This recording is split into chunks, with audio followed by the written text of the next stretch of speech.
Alors, point de vue du pilote Alonso, c'est un incident de course entre Verstappen et Hamilton. Selon lui, la FIA a jugé les conséquences et non la cause.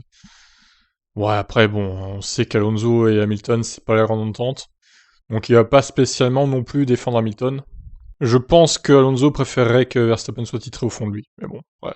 Lisons ce qu'il a dit. Ils en sont là, les deux champions, ils se battent toujours jusqu'à la limite. Et pour être honnête, j'ai vu l'incident après la course en vidéo. Ça ressemble à un positionnement malheureux entre la courbe et les vibreurs. La voiture saute un peu, puis ils se touchent pneu à pneu, et c'est ça qui fait voler une voiture. Mais c'est à basse vitesse, tu sais, ils vont à 30 ou 40 km/h. Il n'y a pas de danger lié à la vitesse, il n'y a rien. Je ne pense pas que ce soit un gros problème. À Silverstone, c'était probablement une autre histoire. Mais là, ce n'était qu'un incident de course selon moi. Je pense que Lewis a essayé d'ouvrir au virage 1 pour forcer Max à céder le virage. Max ne l'a pas fait, il est resté à l'extérieur, mais ensuite, il n'était pas possible de faire le virage 2 à l'intérieur.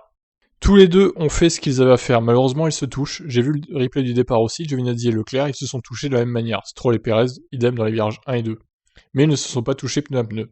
Donc la même chose ne s'est pas produite. C'est une manœuvre très typique à cet endroit. Ils n'ont juste pas eu de chance avec les roues qui ont fait engrenage. Pour moi, ils faisaient juste la course et comme je l'ai dit, dans les virages 1 et 2, il y a au moins 4 ou 5 cas qui sont très similaires à ce qui leur est arrivé, quelques centimètres de plus ou moins. Ce sont les ailerons qui sont touchés.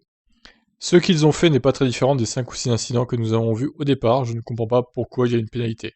C'est la conséquence qui a été jugée. Eh ben, peut-être que c'est la conséquence, je ne sais pas. En tout cas, il a failli y passer, hein, Lewis, s'il n'y avait pas eu le halo, effectivement.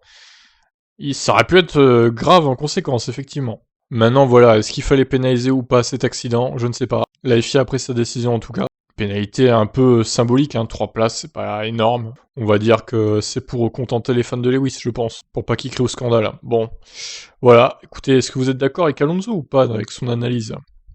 Je vous laisse réagir dans les commentaires comme d'habitude. Ciao ciao.